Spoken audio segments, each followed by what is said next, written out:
Hey, good morning, everybody. Paul Turner here from paulturnerspeaks.com.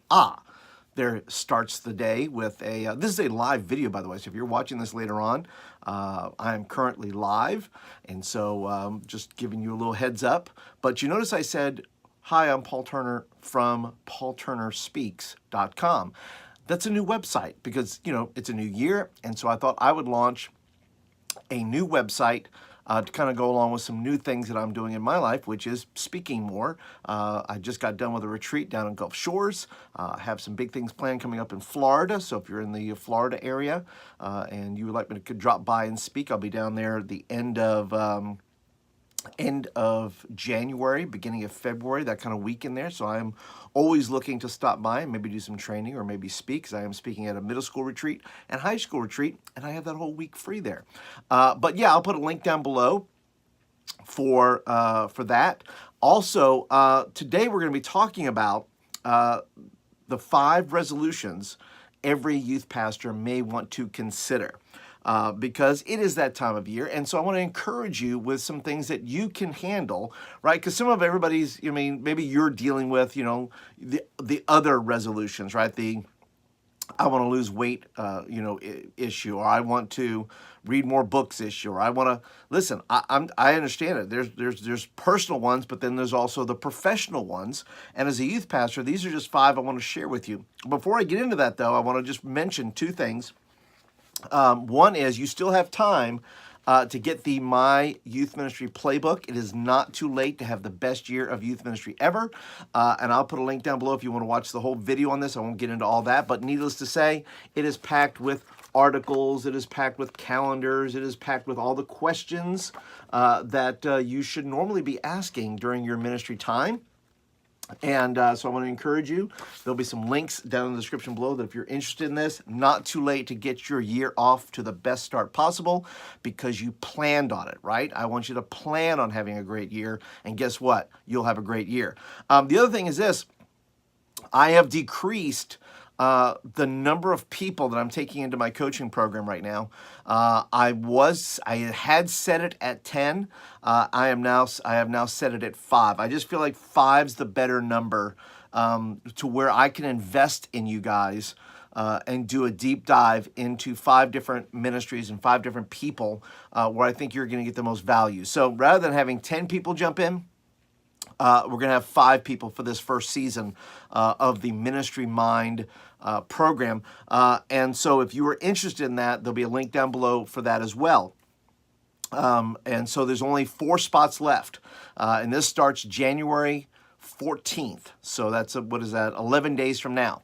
So be sure to check in on that. And if that is what you're desiring for the new year and get some coaching in your life, professional, personal, youth ministry in general, all that kind of good stuff. It's an open group. So you're not coming in on a course necessarily. You're just kind of coming in and we're hitting it every week.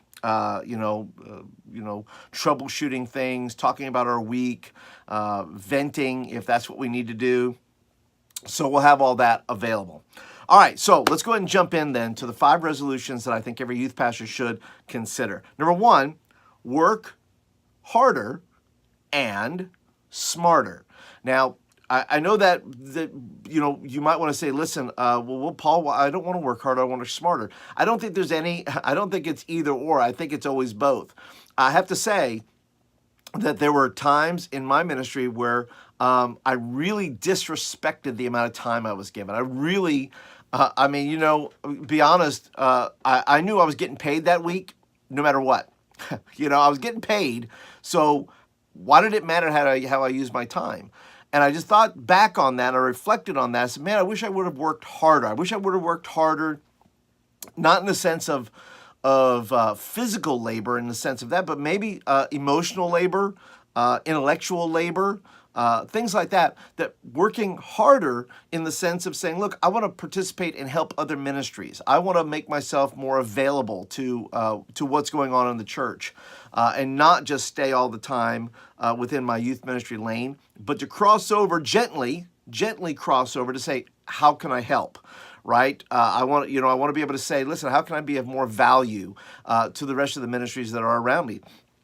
And so in that regard, working harder is working smarter.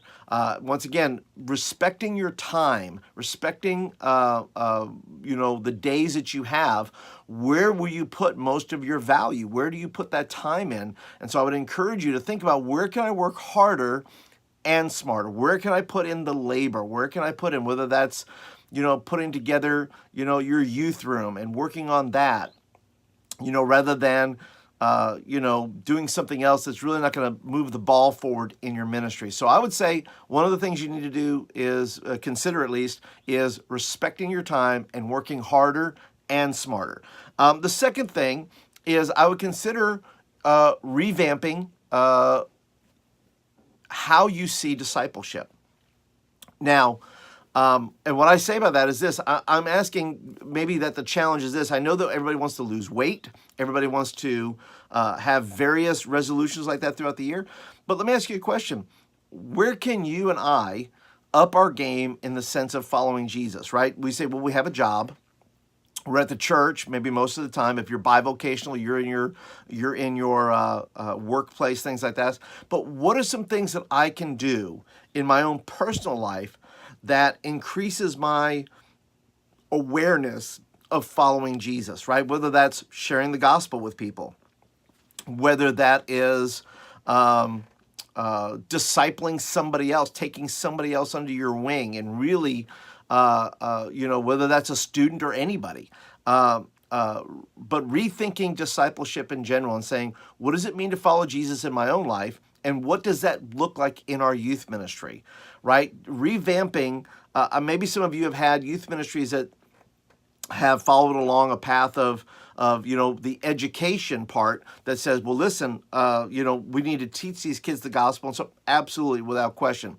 But with Jesus too, you have to look at the scriptures and say, look, it wasn't that far along between Jesus announcing who he was, asking those to follow him, and then putting them into the field and putting them into the harvest and sending them out 2 by 2. And, that distance wasn't very long. And so I would encourage you to consider, what does it look like to restructure your meetings, restructure your first of all, your personal life, because that's how, you disciple people, is one-on-one or one in a small group and things like that.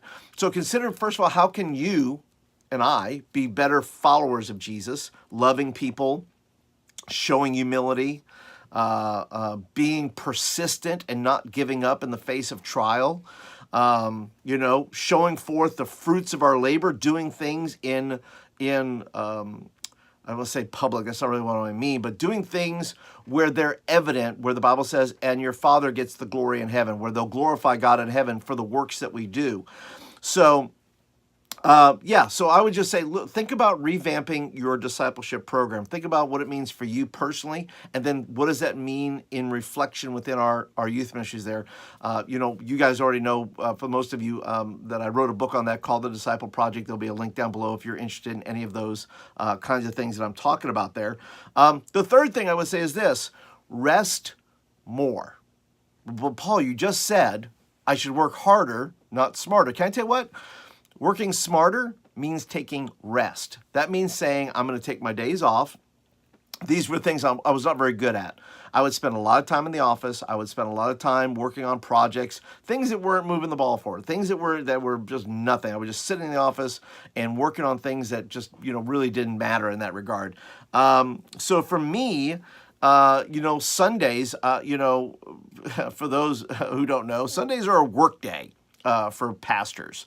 We actually show up because we're having to deal with other people's issues. We're having to deal with program issues. We're having to deal with all various things that are going on there. It's sometimes very hard to worship in a scenario where you are working. Now, there's all kinds of nuances to that. I understand that.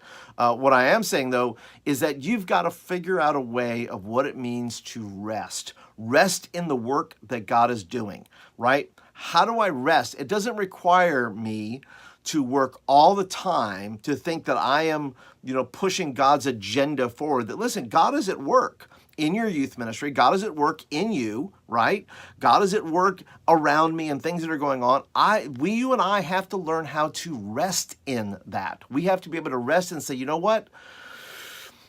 I'm going to take my day off today because God's got this. I'm going to find ways to create Sabbath in my life, daily, weekly, monthly, quarterly. I'm going to figure out how to take a couple of days off, get away with the week. That we want to that to keep us spiritually healthy and mentally healthy, we have got to learn how to rest. Okay. The third thing is this. I'm sorry. The fourth thing. The fourth thing is this. Sorry. The fifth thing. What am I up to here? Oh, I missed one. That's why. The fourth one is create more.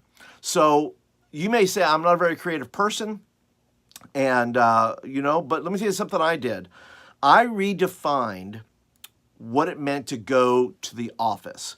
I said, look, I no longer go to an office. I go to a studio. Because when you think of studio, right, you think of maybe an art studio or a music studio. It's where things get created. And so I quit calling my office, and I started calling it the studio. Why? Because I want to go in and create things. So maybe this is the year you decide you're going to write that lesson. Maybe you already write your lessons, but maybe if you've not done this, try to figure out ways to be more creative. Try things. It's okay. You'll survive.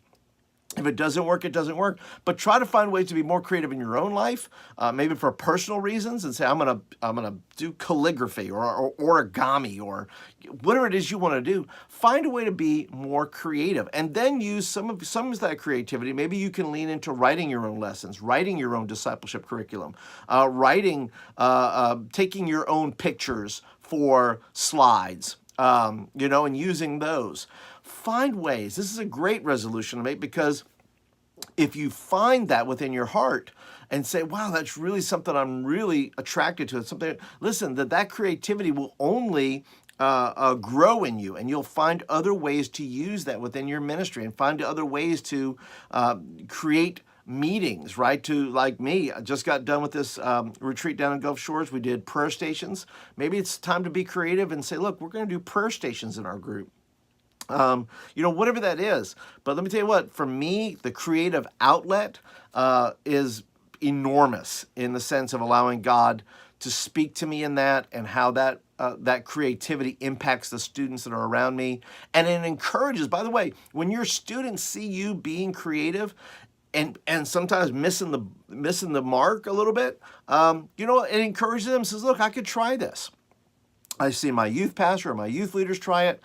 Maybe I'll be a little bit more creative. And so you try it, and your kids will follow along. Now, the fifth and final resolution you may want to consider is to find a mentor or a coach. Now, you say, Paul, didn't you just mention earlier about you have a coaching program? I did. But you don't have to sign up for a coaching program to find a good mentor or a good coach. My coaching program is one thing. There are others around you. Find somebody both inside the church and outside the church whom you can speak with. There's so many times that I was in a church where I felt like I didn't have anybody I could talk to. I had, by a certain age, if you haven't noticed, there are people who just figure you should have it figured out by now, and they're no longer interested in mentoring you. They figure you're supposed to have this down. But let me encourage you, find a way to find a mentor and say, look, be honest. What don't you know? Be honest. Say, can you help me with this? What does it mean to be a good dad? It could be for your family life, right? Find a mentor and a coach. What does it mean to be a good husband? What does it mean to be a good father? What does it mean to be a good provider? What does it mean to be a good employee? And those are conversations you can have with that. And then that's the mentoring part. The mentoring, I think, gets down into the personal life, into some of those things. But then you have a coach, and the coach does for you skill-based things, right? Find, somebody that's willing to coach you in your preaching. Find somebody willing to coach you in your sermon prep. Find somebody to coach you in a skill that you desperately need. Yeah, you can listen to a podcast. Yes, you can. That's all the same thing. And yes, those are mentoring things. They're mentoring from afar, but also consider some face-to-face time with people whom you respect, people whom you look up to, and say, look, could you teach me some things? Could you help me with this? And go to lunch with them and sit down with them and say, I'm going to buy your lunch today. And say, would you help me with this? Whether that's worship leading, whether that's whatever that is. Could be somebody in your own church, your worship leader thing, that help me out, right? You don't have to have the veneer that you have all this figured out. And maybe that's all inclusive here. That really what we're saying is, for the year, be more vulnerable, right? Be more vulnerable of saying, look, I don't have this whole thing called ministry figured out, let alone life, by the way, but I don't have ministry figured out. I don't have everything figured out. So be vulnerable. Choose to be vulnerable this year and say, you know what, I'm gonna try some things and do some things. They may or may not work. But I'm going to surround myself with people who are going to love me and care about me through this. I'm going to find me some mentors, some coaches. I'm going to be creative. I'm going to find times to rest, all that kind of good stuff. And so I hope that this has been of value to today. I hope that you have enjoyed the videos thus far. There are plenty of videos that are waiting to be made. I just have to make them. And hopefully next week will be a good time to release some of those videos, put those out there. So I'm going to try to stay on schedule with 2 videos that I will make a week, plus the live videos that I'll do on Thursday. So if you have questions for next Thursday, leave them down below there, and I will get to them and maybe make some videos about them, because I did make one where I did the 12 questions of Christmas.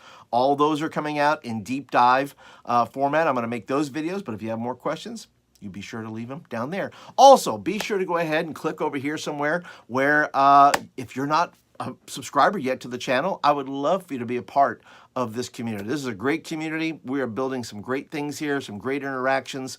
Over in the community section, we're asking questions, taking polls, all that kind of good stuff. So be sure to check that out. But if you're not a subscriber yet, click over there, click on my head there and subscribe, be part of the community. And also be sure, if you would, click that thumbs up button. Let us know you like the video and you want more of them. And also share it. If you think this is of value, share it with your community, share it with your network of youth pastors and friends. And but that's it for today, guys. I appreciate you guys hanging out with me for this Thursday at 9 to talk about some New Year's resolutions. And I will catch you guys next week with some more videos. I hope that you guys are off to a good start for the year.